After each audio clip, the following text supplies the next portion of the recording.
Ladies and gentlemen of the jury, I present to you the argument that the sales profession has not changed. It hasn't changed in 120 years.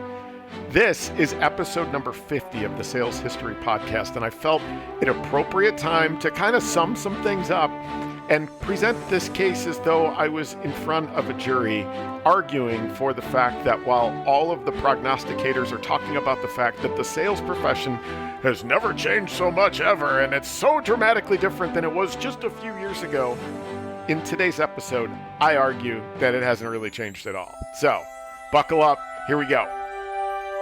There is nothing new in the world of sales except for the history you do not know. Welcome to the Sales History Podcast, bringing the brilliant and sometimes strange minds, methods, and ideas from the sales profession's past with applications to today. Here is your host, the best-selling author of 2 books, with a third coming in January of 2026. CSP speaker, trainer, and nerd, Todd Caponi. Okay, so let's begin with the opening arguments. I'm going to attempt to make my argument for how the sales profession has not changed.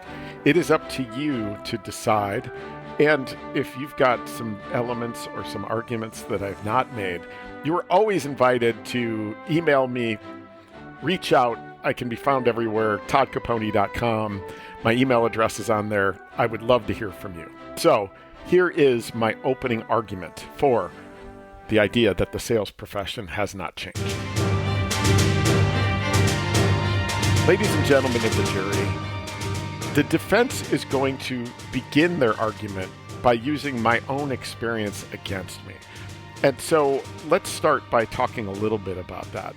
Yes, I entered the sales profession a little over 30 years ago. And yes, I wore a suit daily, one of the 2 that I could afford. People aren't wearing suits today. I was actually given a company car. It was a baby blue Chevy Corsica. We affectionately called it the Porsche. I drove a massive Southern California territory every day selling overnight shipping services. I carried a pager. I didn't even have a mobile phone. I knew where every single payphone was located in my territory. I'd start the day making cold calls in the office, then I'd head out for the day. On the appointments that I had set, I was cold canvassing businesses door to door. And then at the end of the day, I literally followed UPS and FedEx trucks at the end of the day to see where they were making their biggest pickups, and those would be my cold calling targets for the next day. After grinding through that role for a year, I landed my first tech sales job back here in Chicago, where I live today. I made calls every day. I wore a tie every day. Signed contracts would be faxed over. And given that we only had one fax number in the office, I can still remember the sound and ring it made. When it rang, we hoped it was a contract for us. And while a contract was coming through over the fax machine, we worried that our client would hear a busy signal if they were trying to send a contract into us. Yeah, it was a different time. The circumstances were different. The tools were different. But every fundamental element of what makes selling selling and what makes buying buying is exactly the same today as it was when I started 30 years ago, when the modern profession of selling began in really the late 1890s, early 1900s. So while the players have changed and the rules have been tweaked, the game is the same. So let me begin by just defining what sales is, but I'm going to use quotes that are all from the year 1900 to the year 1925. Here's a few of them. The first is from J.S. Knox. He says, quote, "Salesmanship is the power or ability to influence people to buy at a mutual profit that which we have to sell, but which they may not have thought of buying until we called their attention to it." The second is, quote, "Salesmanship is the art of persuading people to purchase goods which will give off lasting satisfactions by using methods which consume the least time and effort." That's Paul Ivy. The next one is from Elias St. Amalus. He said, quote, "Salesmanship is the ability to persuade people to want what they already need." Would you disagree with any of these definitions? How would your definition from today differ? Sure, there are words here and there that may not perfectly align, but at its core, the sales profession, by definition, is the same today as in the first quarter of the 20th century. So with that roles definition behind, let's look at some of the other things that the defense is going to attempt to argue. First, let's just talk about LinkedIn. Oh, LinkedIn's here, and it's social selling and all of that kind of stuff. Well, let's just talk about finding jobs. I mean, today, you'll probably find your job listings on LinkedIn, job boards, company posts, and their job pages, none of which existed back in the early 1900s, right? Well, in 1907, newspapers and magazines were lined with open positions. So while the concept is different in terms of where they were still displayed in a very accessible way. Let's say you applied and they brought you in. You interview for the role, and much like today, the interviewer believes in their ability to select great sales candidates, but probably has no idea. Sounds familiar, right? There's a quote from 1940 proclaimed that there was no more difficult position to interview for than a salesperson. In the American Management Association publication from 1940, C.L. Shartle said, quote, "We have studied 20,000 occupations, and we find that the difficulty encountered in devising improved selection techniques for sales work is probably not equaled in any other group of occupations." That sounds exactly the same, doesn't it? We still struggle with that. All right, thinking about social selling for a moment. The defense will argue that social selling and personal branding is such a profound way to build credibility today, and that's completely new. Well, sorry, but no. While social selling taking place online is certainly a new spin, it's simply a more pervasive way than was done 100 years ago. Back then, social selling took three primary forms. Socially, part one was that salespeople in the early 1900s spent more time establishing a personal brand in the presence of their customers and prospects. They were attending social gatherings. They were participating in associations and clubs. They were being an integral part of their territory's communities. Socially, part two is that salespeople also spent all of their time in the early 1900s face-to-face with their customers. There were no 30-minute telephone calls, and of course there were no video calls. They were seeking opportunities to spend time with their customers outside of the office. That was encouraged. Dinners, sporting events, shows. And then the third argument is magazines and books. Today, so much branding takes place on LinkedIn, via podcasts, or other similar digital outlets.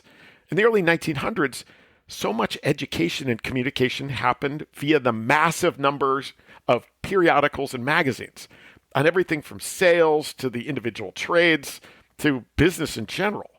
In most, articles submitted by executives at the different organizations served in a very similar capacity to how everyone is using social to brand themselves, while attempting to build credibility and familiarity with their prospects. Okay, so with that behind us, let's just talk about the biggest argument that people have for the way that sales has changed dramatically. And oftentimes it has to do with this concept that buyers know more nowadays, don't they? This is the most common argument I hear regarding the idea that the proliferation of information means salespeople are no longer as necessary as they were because they were the source 100 years ago of information, but now buyers can do all the research on their own. Well, those four words that I used, buyers know more nowadays, those are actually right from the text of Thomas Herbert Russell's 1910 book, Salesmanship, Theory and Practice. 1910, Thomas Herbert Russell was ringing this same alarm. The idea that buyers no longer needed salespeople because they could do their own research. At the time, via the rise of mail order catalogs and the proliferation of advertising, meant that sales had to change dramatically. I actually have a 1908 Sears catalog in my collection. It's 1,181 pages long and reads like Amazon does today, just in paper form. You could buy anything. Buyers didn't want to deal with salespeople if they didn't have to back then. That's exactly the same as they feel today. As it turns out, the proliferation of information hasn't made it easier on buyers. It's made buying more difficult. Salespeople, if you're thinking about those three quotes of the definition of sales back then, remember the word service. That's the reason why the prognosticators have not proven correct always, 115 years ago and today. Providing a service is what has always made the sales profession flourish. Now, what about this idea that buying is more complex today and there's more buyers involved in each purchase today? That's an argument the defense is also going to make. Now, the larger the purchase, the more consensus that is required. The more complex the solution, the more consensus that is required. The argument that today's purchases require more buyers, quote, than ever before, simply is not true. Countless articles from 1905 to 1925 talk about this challenge, not only from the lens of the salesperson, but also in the initial discussions around how to pay a salesperson. Long sales cycles meant long periods where a salesperson is required to live on just their salary. Machines used for manufacturing in the early part of the 20th century were big dollars. Quote, a large part of our selling task is performed not with the actual buyer, but with his mechanical staff, to whom the buyer looks for recommendations. The process is stretched out over so long a period of time. That was from 1925, G.C. Willings, the vice president of a company called Intertype Corporation.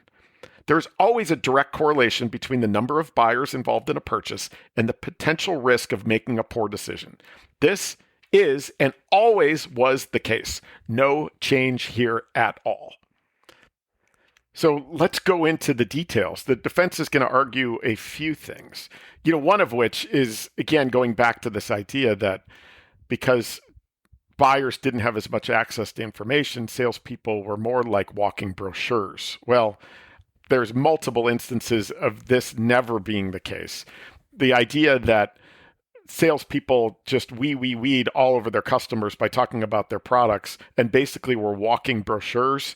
System Magazine, 1925. F.P. Rice said, quote, the principle of injecting the you attitude in selling instead of the we is well known in theory, but often violated in practice.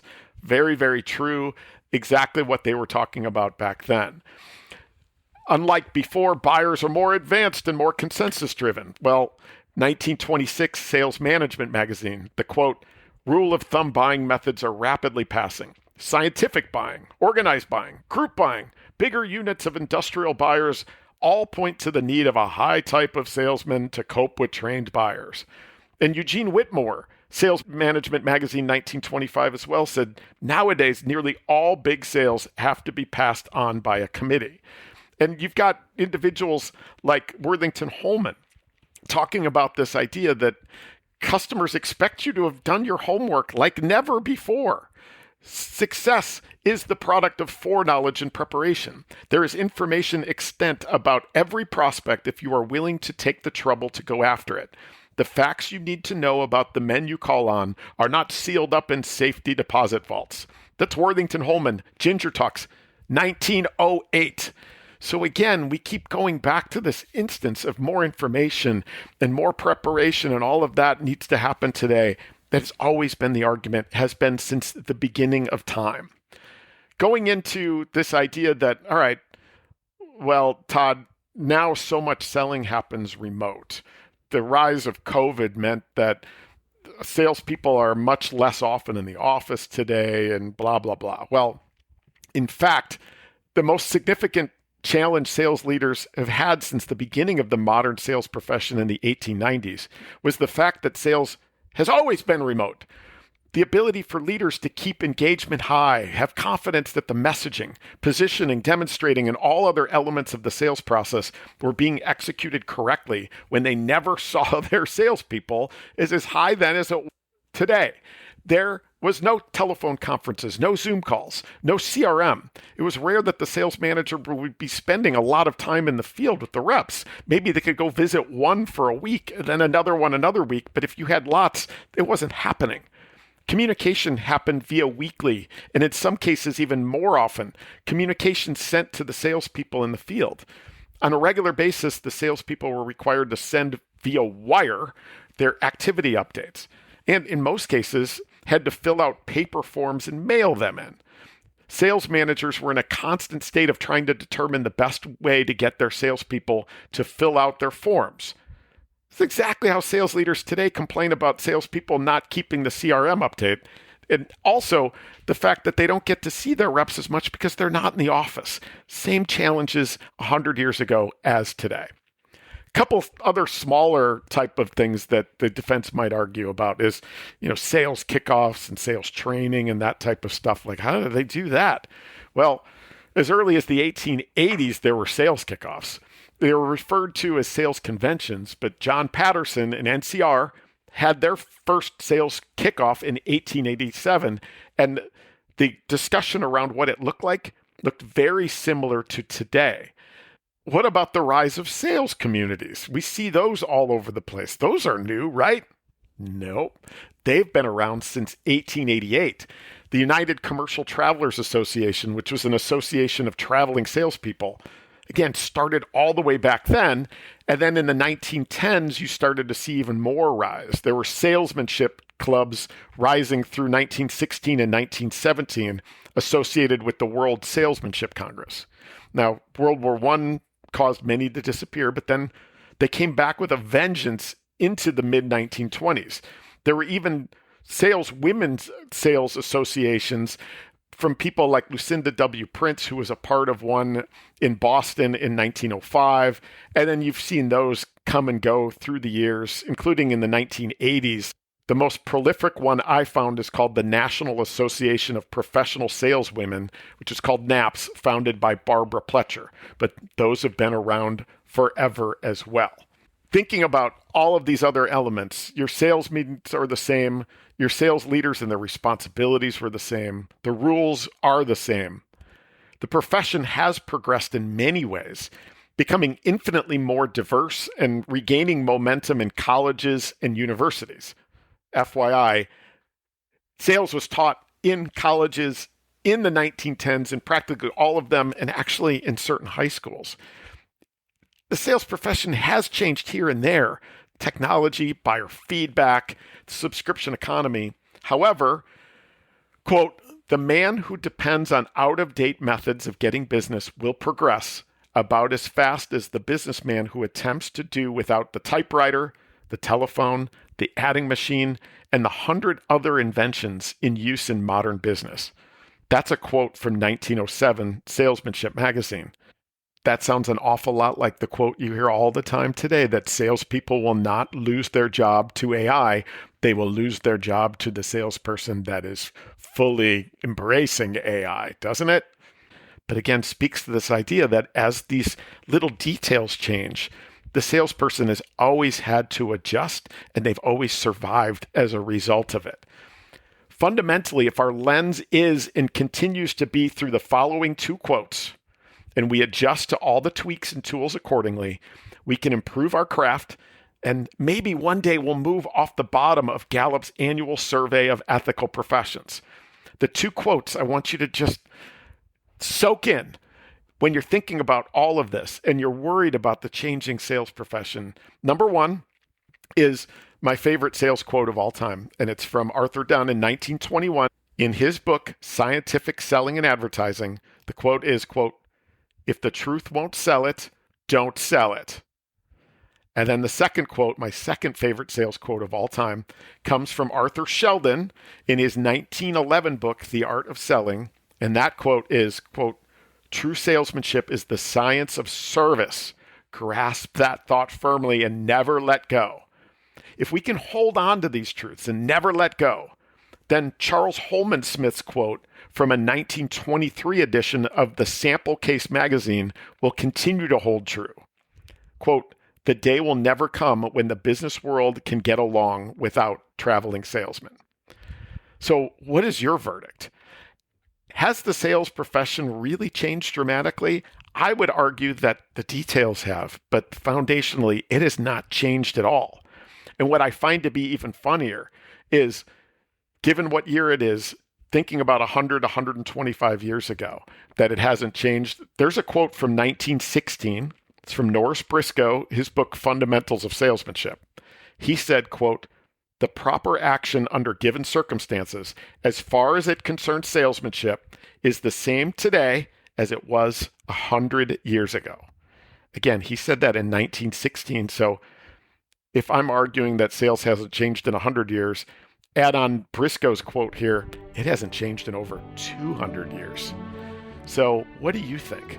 If you've got arguments that I'm missing about how sales has changed and that it's different today, go back and give a listen to this. I don't believe that to be the case, but I am always up to debate. You want to challenge me, please reach out. Go to toddcaponi.com. There's multiple ways to contact me there or through LinkedIn. I would love to hear from you. And as always, I would love to hear your ideas, your other thoughts. I so appreciate all the 5 stars that I've received on iTunes. That's incredible. And I'm so happy that you continue to get value out of this.